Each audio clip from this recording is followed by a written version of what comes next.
Mapagpalang araw po sa ating lahat. Maraming salamat po sa Panginoon sa buhay niyo po na nanonood po sa umaga pong ito. Ayan, purihin po ang Diyos.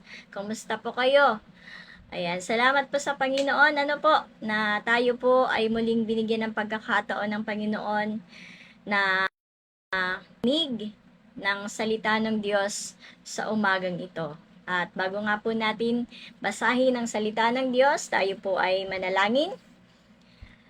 Nagpapasalamat po kami, Panginoon, sa umaga pong ito. Salamat po. Tunay po na ikaw ay Diyos na napakabuti. Ikaw ang Diyos na dakila at makapangyarihan sa lahat. Pinupuri ka po namin, Panginoon, at nagpapasalamat po kami sa araw po na ito na muli mo po kaming binigyan ng pagkakataon na ikaw po ay mapaluguran at masamba sa aming buhay sa pamamagitan ng pakikinig ng iyong mga salita, Panginoon. Salamat po. Naniniwala po kami, Panginoon, na ang iyong salita ang siyang mangungusap sa buhay po ng bawat isa sa amin. At maraming salamat po dahil naniniwala din po kami na sa araw po na ito ay meron ka pong magandang mensahe sa bawat isa. Salamat po, Panginoon. Patuloyan po na hinihiling po namin ang iyong pagsama sa araw po na ito. Bigyan mo po kami ng kaunawaan, bigyan mo po kami ng kaalaman sa iyong mga salita, Panginoon, upang lalo po namin maintindihan ang mensahe mo sa amin sa araw po na ito. Ama, muli po, maraming salamat po. Pinagpala mo na po kaming lahat, Panginoon. Maging ang iyong mga salita na aming mapapakinggan sa araw po na ito ay pinagpala mo na po, Panginoon. Purihin ka po, Diyos. Sambahin ka po, pasalamatan ka. Dakilain ka, Panginoon. Tanging sa iyo lamang po namin palagi ibibigay ang pinakamataas na papuri at pagsamba sa pangalan po ng aming Panginoong Hesus. Amen. Amen. Ayan po, basahin po natin ang salita ng Diyos na makikita nga po natin sa Exodus chapter 3, verse 1 hanggang 22. Ang title nga po ng ating ibabahagi sa araw po na ito ay ang pagkatawag ng Panginoon kay Moises.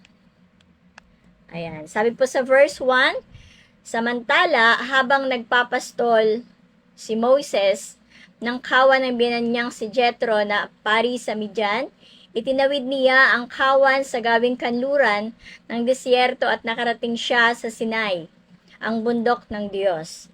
Doon, ang anghel ni Yahweh ay nagpakita sa kanya na parang apoy na nagmumula sa gitna ng isang mababang punong kahoy.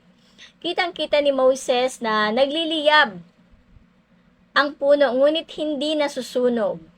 Kaya't nasabi niya sa kanyang sarili, nakakapagtaka naman ito. Titingnan ko ngang mabuti kung bakit hindi iyon natutupok gayong nagliliyab. Nang lalapit na si Moses, tinawag siya ni Yahweh, buhat sa nagliliyab na punong kahoy. Moises! Moises! Ano po iyon? Sagot niya. Sinabi ng Diyos, huwag kang lumapit. Hubarin mo ang iyong sandalya sapagkat banal na lugar ang kinatatayuan mo. Ako ang Diyos na sinamba ng iyong mga ninuno, ang Diyos ni Abraham, ni Isaac at ni Jacob. Tinakpan ni Moses ang kanyang mukha sapagkat natatakot siyang tumingin sa Diyos. Sinabi sa kanya ni Yahweh, nakita kong labis na pinahihirapan ng mga Ehipsyo ang aking bayan. Alam ko ang hirap na kanilang tinitiis at narinig ko ang kanilang pagdaing. Kaya't bumaba ako upang sila'y iligtas, ilabas sa Ehipto at ihatid sa lupaing mainam, malawak, mayaman at sagana sa lahat ng bagay. Ito ang lupain ng mga Kananeo, Heteo, Amoreo, Pereseo, Hivita at Hebuseo. Naririnig ko nga ang pagdaing ng aking bayan at nakikita ko ang pang-aaping ginagawa sa kanila ng mga Ehipsyo. Kaya't papupuntahin kita sa Faraon upang ilabas mo sa Ehipto ang aking bayang Israel. Sumagot si Moses, sino po ako para humarap sa Faraon at ilabas ang bayang Israel mula sa Ehipto? Huwag ka mag-alala, hindi kita pababayaan. At ito ang magiging katibayan na ako ang nagsugo sa iyo. Sa bundok ding ito, sasambahin ninyo ako kapag nailabas mo na sa Ehipto ang aking bayan, sabi ng Diyos. Sinabi ni Moses, pupunta ako sa mga Israelita at sasabihin sa kanilang ako'y sinugo ng Diyos ng aming ninuno. Ngunit ano po ang sasabihin ko kung itanong nila kung sino ang nagsugo sa akin? Sinabi ng Diyos, ako'y si ako nga. Sabihin mo sa mga Israelita na sinugo ka ng Diyos na ang pangalan ay ako nga. Sabihin mo sa kanila na sinugo ka ni Yahweh, ng Diyos ng inyong mga ninuno, ang Diyos ni na Abraham, Isaac at Jacob. Ito ang pangalang itatawag nila sa akin magpakailanman. Lumakad ka na at tipunin mo ang mga pinuno ng Israel. Sabihin mo sa kanilang nagpakilala ako sa iyo. Akong si Yahweh, ang Diyos na inyong mga ninunong sina Abraham, Isaac at Jacob. Sabihin mo ako'y bumaba at nakita ko ang ginawa sa kanila ng mga Ehipsyo. Dahil dito, ilalabas ko sila sa bansang iyon na nagpapahirap sa kanila. Dadalhin ko sila sa isang mayaman at masaganang lupain, ang lupain ng mga Kananeo at ng mga Hiteo, ng mga Amoreo, ng mga Pereseo, ng mga Hibita at ng mga Hevoseo. Papakinggan ka ng aking bayan, pagkatapos isama mo ang mga pinuno ng Israel at pumunta kayo sa Faraon. Sabihin mong si Yahweh, ang Diyos ng mga Hebreo ay nagpakilala sa iyo at kayo'y maglalakbay ng 3 araw papunta sa ilang upang maghandog sa akin. Alam kong hindi siya papayag sapagkat hindi siya ginagamitan ng kamay. Alam kong hindi siya papayag hanggat hindi siya ginagamitan ng kamay na bakal.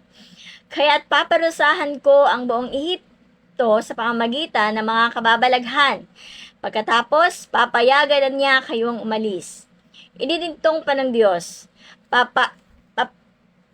papagaanin ko sa inyo ang loob ng mga Ehipsyo upang may madala kayo pag-alis.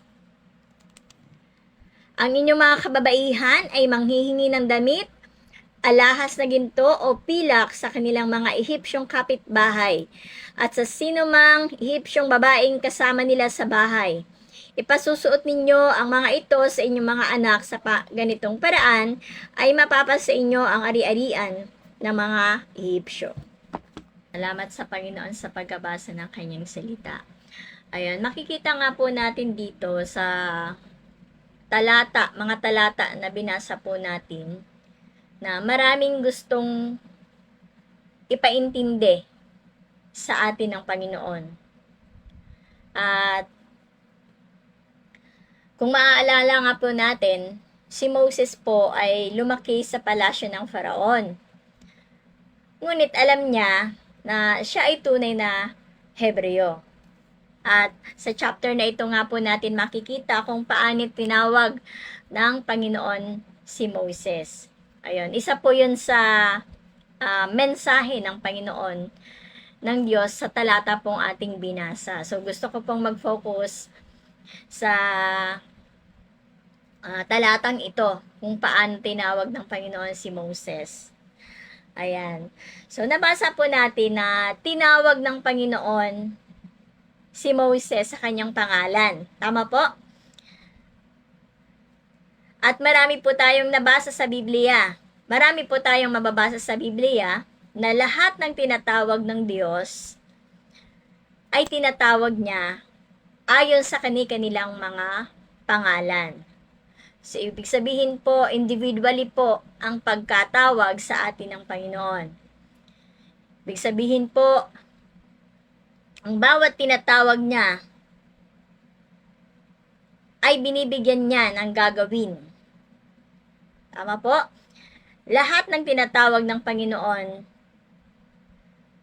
ay meron siyang gustong ipagawa. Hindi po tumatawag ang Panginoon ng basta na lang. So, ibig sabihin po, kapag tumawag po ang Panginoon ay meron siyang ibig ipagawa. Kapag tinawag tayo ng Panginoon, ibig sabihin po, may ipapagawa po sa atin ng Panginoon. Kaya kailangan, palagi po tayong handa.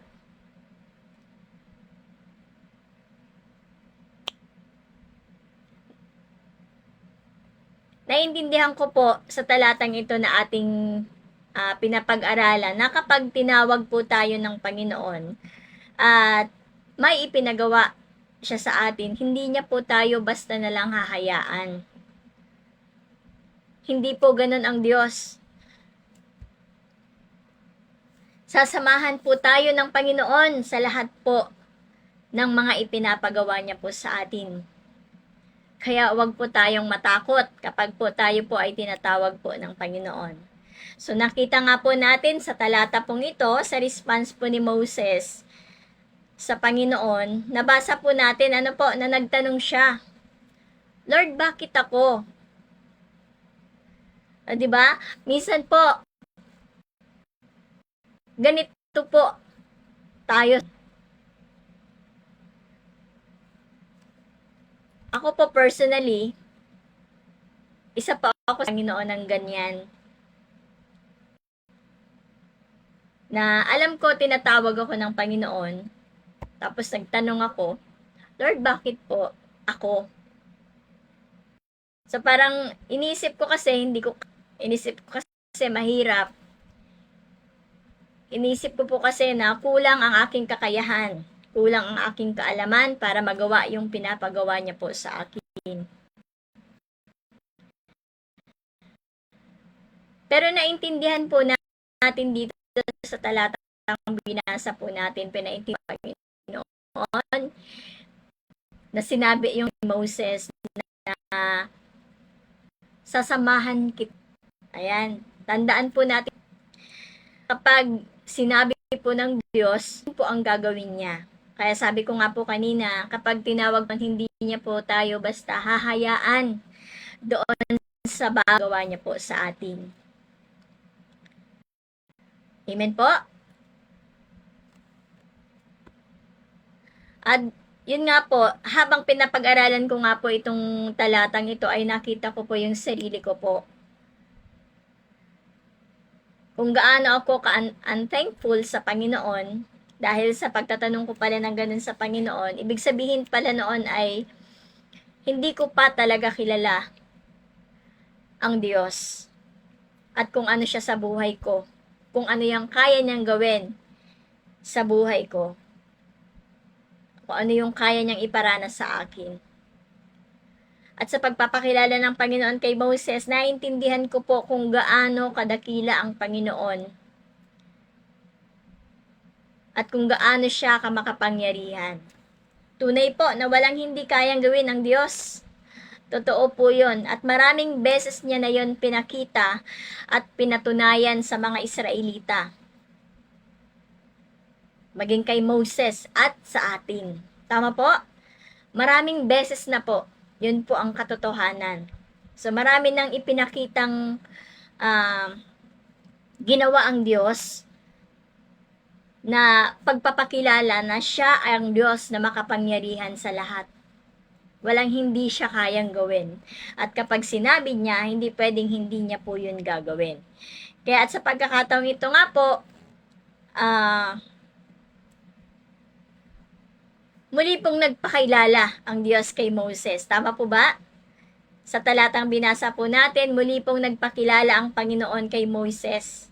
At gusto ng Panginoon na maipakita at maipakilala siya sa buong Ehipto maging sa mga Israelita kung gaano po siya kamakapangyarihang Diyos. Amen po? At si Moses nga po ang gagamitin niya sa pagkakataong ito. Totoo po na hindi po madali para kay Moses ang gagawin niyang ito. Kaya nga po nasabi niya, bakit ako? Dahil kilala niya ang Faraon na hindi madali na basta niya lang sasabihin na sa Faraon na palayain niya ang mga Israelita. Pero ininsist ng Panginoon kay Moses na sabihin niya sa Faraon na siya ang nag-utos kay Moses na gawin ito. Alam niyo po kung bakit? Dahil nais ng Diyos na mahayag siya kung sino siya at kung ano ang kaya niyang gawin. At si Moses, bilang isang lingkod na inuutusan ng Panginoon, wala siyang ibang dapat gawin, kundi ang sumunod sa ipinapagawa sa kanya ng Diyos. Ganon din po tayo dapat. Amen po. Ganon din po dapat ang response po natin.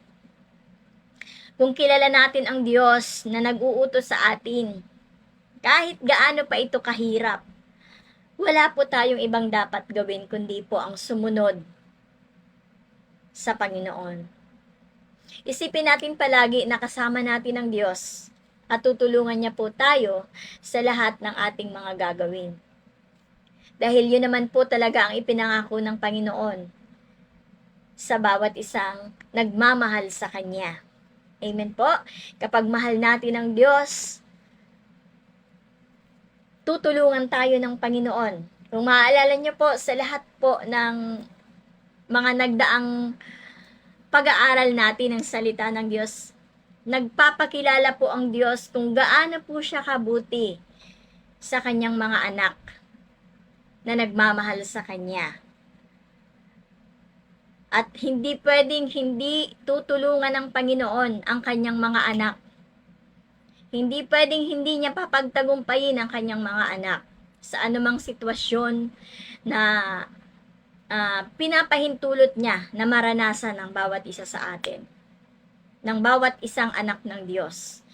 Kaya salamat sa Panginoon sa mensahe niya po sa atin sa araw po na ito. Naniniwala po ako na tayong lahat o ang bawat isa sa atin ay may pinapagawa po ang Panginoon. Tandaan po natin palagi na merong Diyos na maaasahan sa lahat ng pagkakataon, merong Diyos na sasama sa atin sa pagtatagumpay ng bawat isa sa atin. Amen po. Amen. Purihin ang Panginoon. Tandaan po natin palagi, na sa lahat ng pagkakataon, o sa bawat ipapagawa sa atin ng Diyos, palagi po natin asahan na kasama po natin ang Panginoon. Dahil yun naman po ang pangako niya po sa atin. Hindi niya po tayo pababayaan. Amen? Kaya purihin ang Panginoon, tayo po ay manalangin. Muli po, Ama, nagpapasalamat po kami sa araw po na ito. Salamat po sa mensahe mo po sa amin, Panginoon. Salamat po dahil ipinaunawa niyo po sa amin sa araw po na ito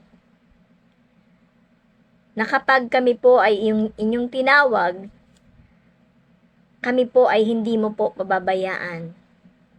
Sasamahan mo po kami sa lahat ng pagkakataon. Kaya maraming salamat po, Panginoon. Nawa po maintindihan po namin ito, O Diyos.